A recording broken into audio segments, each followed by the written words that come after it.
Hello बच्चों। तो कैसे हो आप सब। कल की वीडियो में हमने देखा था कि किस तरह से हम लोग with the help of this snow rule and different Maxwell right hand rule, Fleming left hand rule also, जो आपने 10th क्लास में पढ़ा होगा, इनकी मदद से हम लोग किस तरह से मैग्नेटिक फील्ड की डायरेक्शन निकाल सकते हैं। ओके, बट स्टिल हमने कल की वीडियो में एक मैग्नेटिक फील्ड का मैग्नीट्यूड निकालना नहीं सीखा था। ओके, तो आज की इस वीडियो में हम लोग क्या करेंगे, किस तरह से मैग्नेटिक फील्ड का मैग्नीट्यूड निकाला जा सकता है उसको देखते हैं। ओके, तो इसको निकालने के लिए दो साइंटिस्ट थे, बायोट और सेवर्ट। इन दोनों ने एक्सपेरिमेंट करके एक्सपेरिमेंटली जो है अपने फॉर्मूला को डिराइव किया। जैसे कूलम ने अपने फॉर्मूला को डिराइव किया था K(Q1Q2/r²), उसी तरह से बायोट और सेवर्ट इन दोनों ने मिलके अपने मैग्नेटिक फील्ड, एक करंट कैरिंग वायर की वजह से मैग्नेटिक फील्ड निकालने के लिए एक फॉर्मूला को डिराइव किया।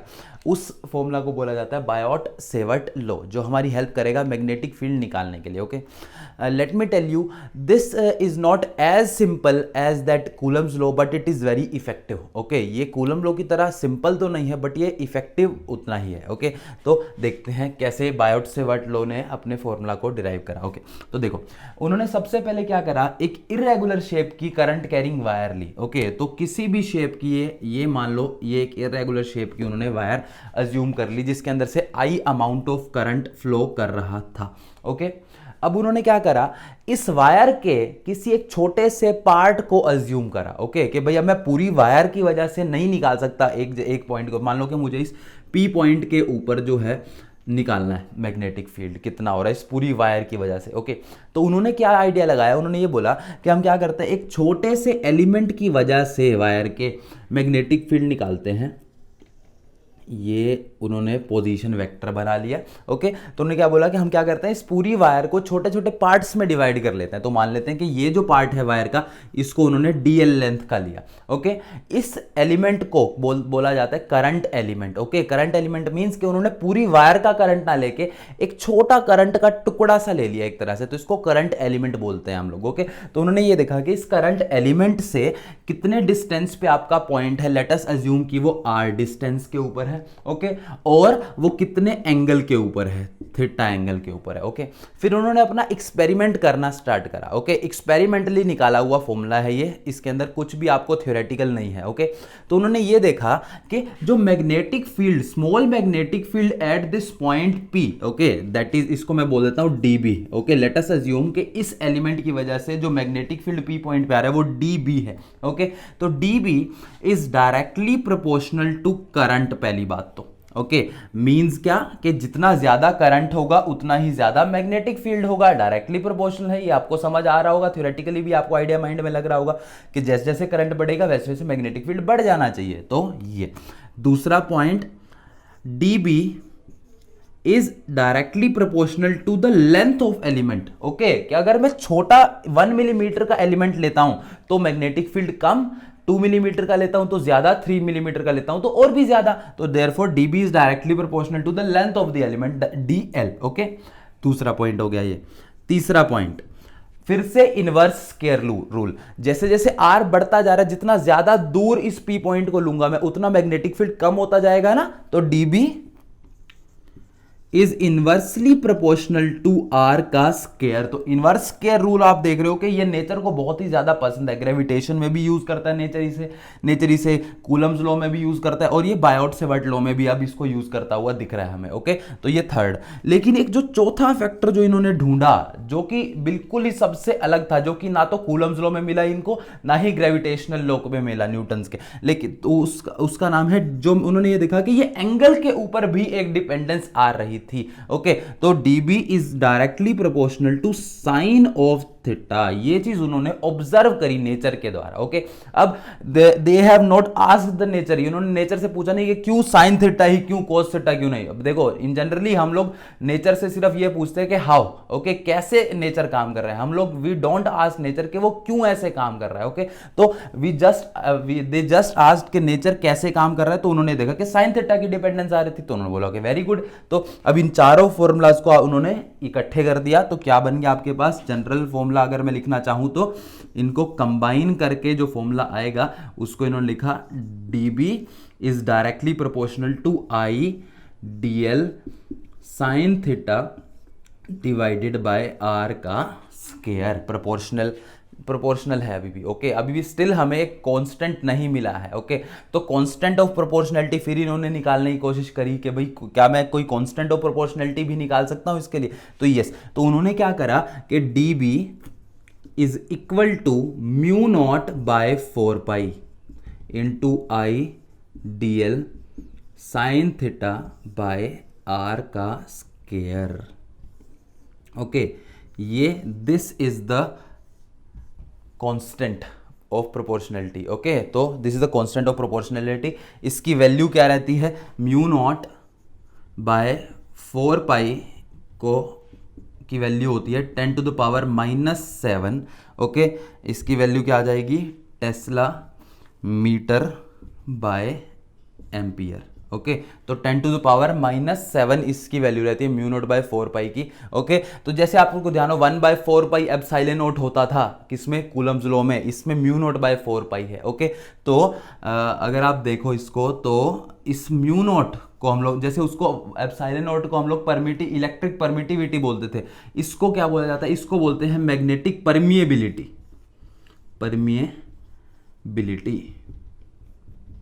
ओके बच्चों, इसकी वैल्यू किसके इक्वल हो जाएगी, अगर आप ध्यान से देखो तो इसकी वैल्यू हो जाएगी आपकी, अगर मैं 4 पाई को ऊपर ले जाऊं तो mu not is equal to 4 pi multiply by 10⁻⁻⁷ tesla metre by ampere.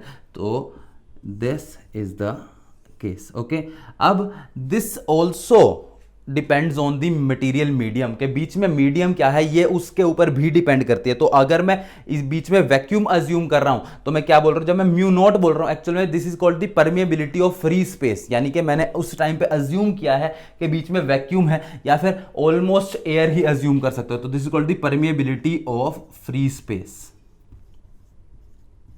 Okay, कि कितना एक स्पेस जो है मैग्नेटिक फील्ड को अपने अंदर से पास होने देता है उसको बोला जाता है परमिएबिलिटी, वो कितना परमिएबल है उसके। ओके, वो कितना उसको अपने अंदर से पास होने देता है, जितना ज्यादा पास होने दे रहा है मैं बोलूंगा कि मेरा मटेरियल उतना ज्यादा परमिएबल है उसके, इसकी वैल्यू जितनी ज्यादा होगी उतना ज्यादा माना जाएगा कि मेरा मटीरियल जो है वो उसको ज्यादा मैग्नेटिक फील्ड को अपने अंदर से पास होने दे रहा है। ओके, तो this is called the permeability of free space. अगर मैं म्यू लिख दूं इसकी जगह तो मैं बोलूंगा परमिएबिलिटी ऑफ द मीडियम कहलाएगी वो। Okay, just like the previous case of the electrostatics. Okay बच्चों, तो dB is equal to mu not by 4 pi I D L sine theta by are का स्क्वायर। ओके, तो इसके अंदर खास बात देखने की क्या है, मुझे ये साइन थीटा का कंपोनेंट एक्स्ट्रा मिल रहा है। ओके, तो इसका हमें ध्यान रखना है, ये तो थी पहली बात। दूसरी बात, still this is only the magnitude. Okay, क्या but magnetic field is a vector quantity, तो वेक्टर क्वांटिटी को वेक्टर की टर्म्स में ही लिखना चाहिए ना हमें, तो इसको हम क्यों ना वेक्टर की टर्म्स में एक बार लिख के देखें। ओके,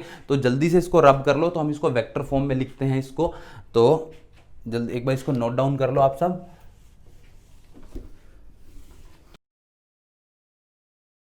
हाँ जी बच्चों, तो देखते हैं बायोट सेवर्ट लॉ को वेक्टर फॉर्म में, तो लेट अस स्टार्ट। ये हमारे पास फिर से हमने एक करंट एलिमेंट लिया। ओके, ये हमने एक करंट कैरिंग वायर ले ली इरेगुलर शेप की, बिल्कुल आई इसके अंदर से करंट फ्लो कर रहा है मान लो। ओके, इसके अंदर से हमने एक छोटा सा करंट एलिमेंट चूज कर लिया डीएल लेंथ का। ओके, अब हमने क्या करते हैं, इससे एक पी पॉइंट चूज करा, ये जहाँ पे हम, जो कि आर डिस्टेंस के ऊपर है फ्रॉम दिस करंट एलिमेंट और थीटा एंगल के ऊपर है। ओके, हमने ये देखा था अभी 2 मिनट पहले कि D B is equal to mu not by 4 pi into I D L sine theta upon r का स्क्वायर आया था। ओके, अब इसको कन्वर्ट करते हैं हम लोग किस चीज में, वेक्टर फॉर्म में कन्वर्ट करते हैं। ओके, अच्छा आपको एक चीज ध्यान आ रही हो कि साइन थीटा कहाँ होता था। ओके, देखो अब ध्यान करो, ए वेक्टर डॉट बी वेक्टर होता था जब, तो क्या हो जाता था, ए बी कॉस थीटा होता था। Okay, similarly A vector cross B vector कब होता था, जब ए बी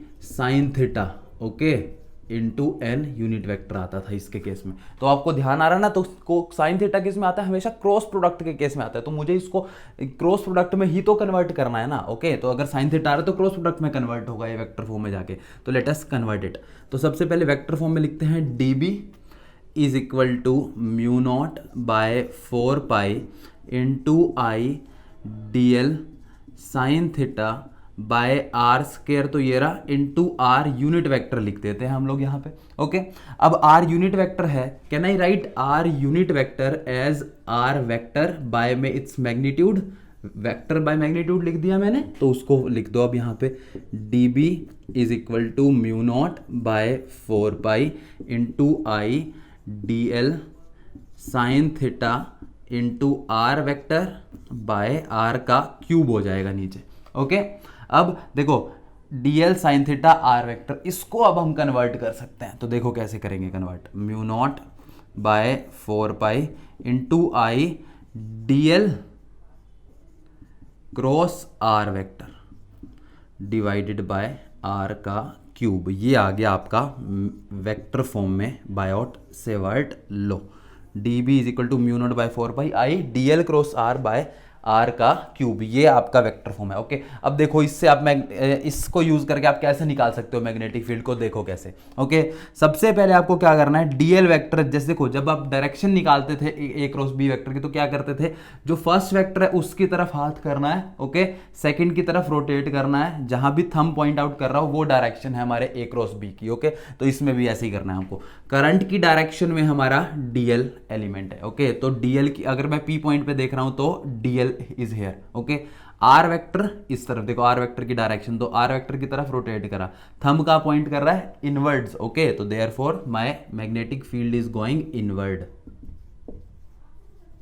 ओके, दोबारा देखो कैसे। ओके, कैसे करना है, डायरेक्शन निकालने के लिए डीएल की तरफ हाथ करा, यानी कि करंट की डायरेक्शन में हाथ करा, जिस भी पॉइंट के लिए मैग्नेटिक फील्ड निकालना है उसकी तरफ रोटेट करा, थंब जहां भी पॉइंट आउट करे that will be the direction of the magnetic field. Okay, तो डीएल क्रॉस आर, ओके, तो पी पॉइंट पे आपको निकालना है, तो इनवर्ट गया। ओके, अच्छा, अब देखो अगर मुझे मान लो किसी और जनरल पॉइंट मैंने इस तरफ चूज कर लिया, मान लो, ओके, इस एक एलिमेंट की वजह से मैं निकाल रहा हूं इस पॉइंट पे, क्यू पॉइंट पे निकाल रहा हूं मैं। ओके, तो अब के कैसे निकालूंगा मैं, तो मैंने मानो इसके केस में क्या करना है, सबसे पहले डीएल यानी कि करंट की डायरेक्शन में हाथ करा, ओके, क्यू पॉइंट की तरफ रोटेट करा, ओके, रोटेट करा, कहाँ जा रहा है, बाहर की तरफ आ रहा है, तो इसमें डॉट लगेगा आगे, आउटवर्ड मैग्नेटिक फील्ड। ओके, तो अब इसको ध्यान से देखो, तो कैसे, यहां से तो अंदर जा रहा है, यहां से बाहर आ रहा है, तो मैग्नेटिक फील्ड की डायरेक्शन कैसे हो रही है, रोटेट करता हुआ है इसके अराउंड। ओके, तो आई होप ये पार्ट आपको क्लियर हो रहा होगा, vector form of the Biot Savart law. Okay, तो अब देखते हैं क्या इस बायोट सेवर्ट लॉ में और कूलम लॉ में कुछ सिमिलैरिटीज या डिससिमिलैरिटीज हैं। ओके, तो let us look at this part. Okay students, now look at some of the features of the Biot Savart law. कुछ फीचर्स को देखते हैं कि बायोट सेवर्ट लॉ के क्या कुछ प्रॉपर्टीज हैं, तो देखते हैं, let us start. Okay, this law is analogous to Coulomb's law in electrostatics. Okay, तो जो काम इलेक्ट्रोस्टैटिक्स में कूलम्स लॉ करते हैं, यानी कि इलेक्ट्रिक फील्ड आपको बताता है, फोर्स बताता है, उसी तरह से दिस इज एनालॉगस, यानी कि ये उसी तरह से मैग्नेटिक फील्ड की वैल्यू आपको बताता है। ओके, स्टिल हमने अभी फोर्स कैसे निकलेगा वो नहीं देखा है, उसके लिए अलग फॉर्मूला हम लोग धीरे धीरे डिराइव करेंगे। अभी हम सिर्फ इलेक्ट्रिक फील्ड निकालने में हमारी हेल्प करता है कौन सा, बायोट सेवर्ट लॉ, पहला point.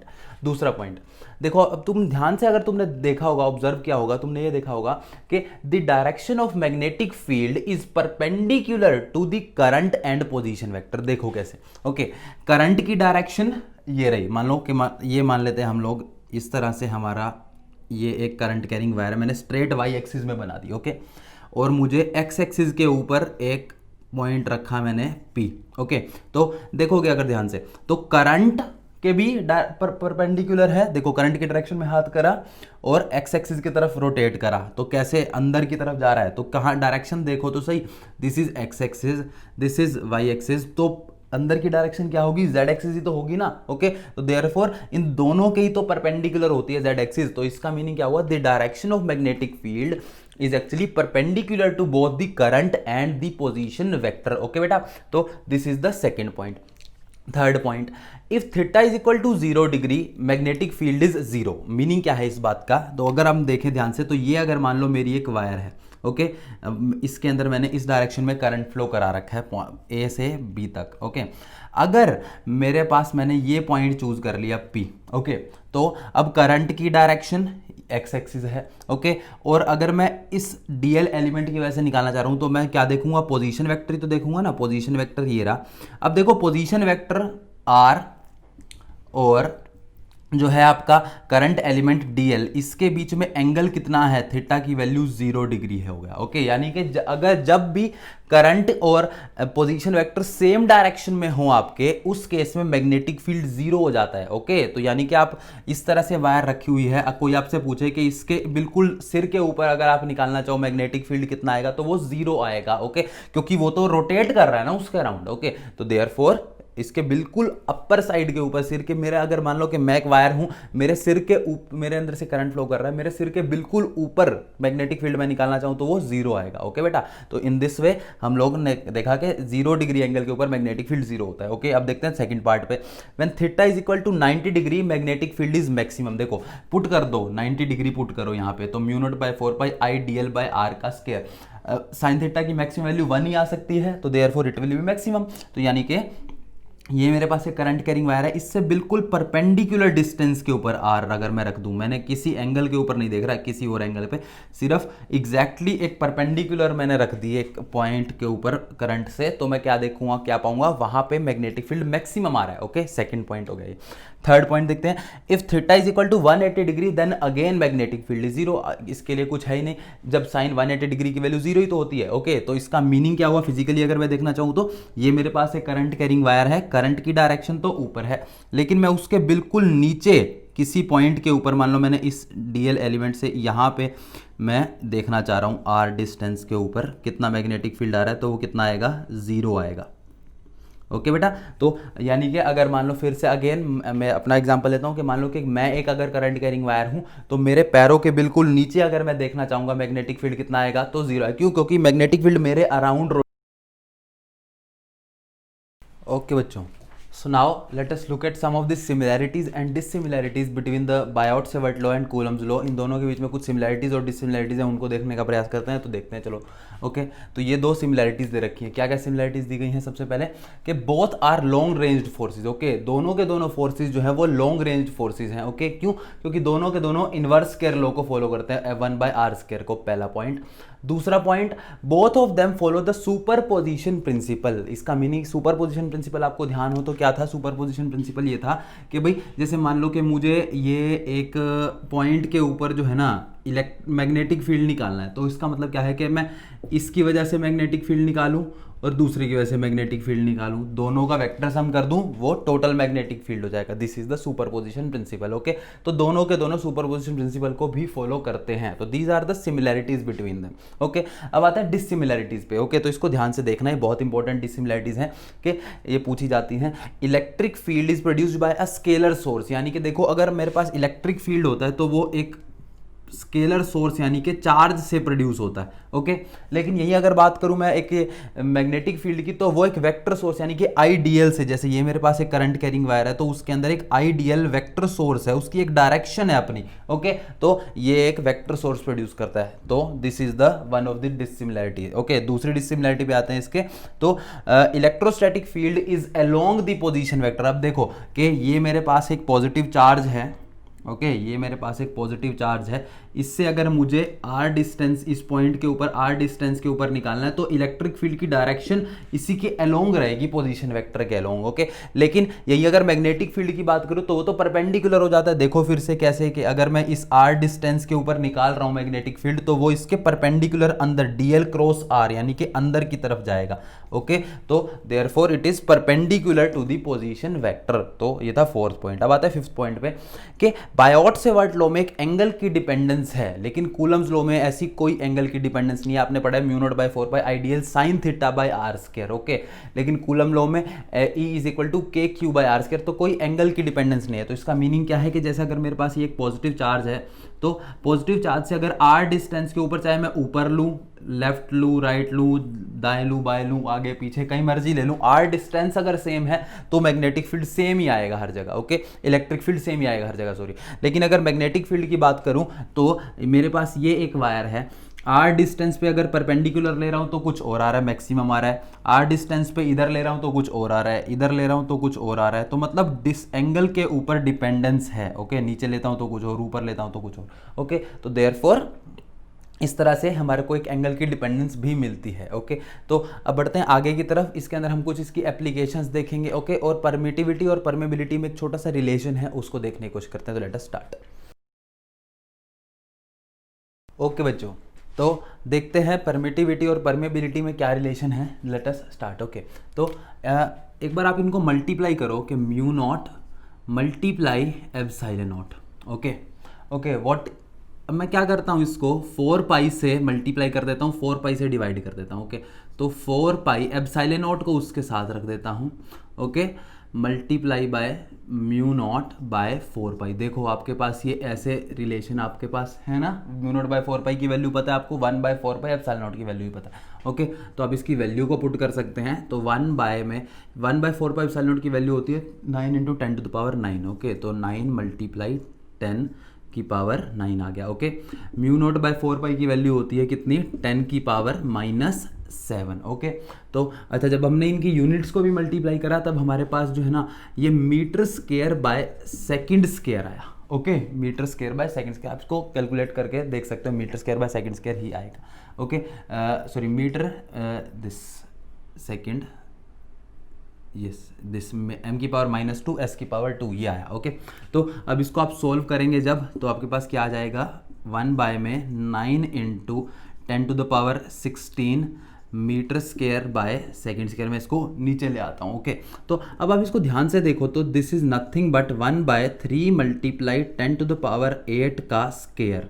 Okay, metre square by second square. Okay, तो अब इसको अगर हम सोल्व करें तो this is nothing but 1/c का स्क्वायर, यानी कि mu naught epsilon naught is equal to 1/c का स्क्वायर, और in other word c is equal to 1/√μ naught epsilon not.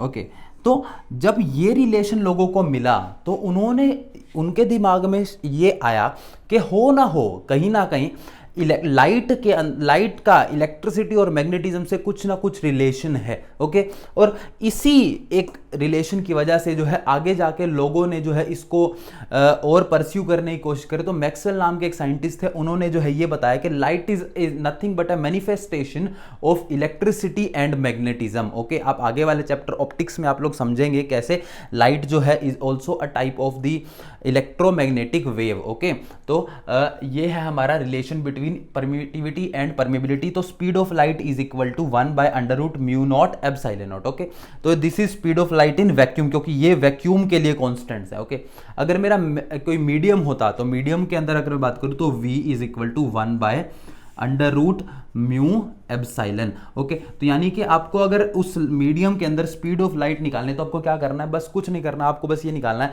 कि उस मीडियम में परमिटिविटी की वैल्यू कितनी है, उस मीडियम में परमेबिलिटी की वैल्यू कितनी है, उनको मल्टीप्लाई करके उनका रूट करके उनका रेसिप्रोकल ले लोगे तो आपके पास स्पीड ऑफ लाइट आ जाएगा इन दैट मीडियम। ओके, तो this is the relation between permittivity and permeability. Okay बच्चों, हाँ, अब तो आज हमने बायोट-सेवर्ट लॉ को देखा। बायोट-सेवर्ट लॉ में हमने क्या देखा कि बायोट-सेवर्ट लॉ जो है हमारा एक फॉर्मूला है जिससे हम लोग मैग्नेटिक फील्ड निकाल सकते हैं। Okay, this is going to be very helpful. आने वाली वीडियोस में हम लोग इसकी कुछ एप्लीकेशंस पढ़ेंगे, इसकी वजह से हम लोग इसकी हेल्प से हम लोग निकालेंगे magnetic field due to a current carrying loop. जैसे ये करंट कैरिंग लूप है, मान लो ये एक लूप है, इसके अंदर करंट अगर फ्लो कर रहा होता तो इसके सेंटर पे कितना मैग्नेटिक फील्ड होता। ओके, एक इससे किसी डिस्टेंस के ऊपर निकालते कितना मैग्नेटिक फील्ड आएगा। ओके, एक हमारे पास एक रेक्टेंगुलर शेप की करंट कैरिंग वायर रखी है, उसके अंदर कितना मैग्नेटिक फील्ड बन रहा होगा।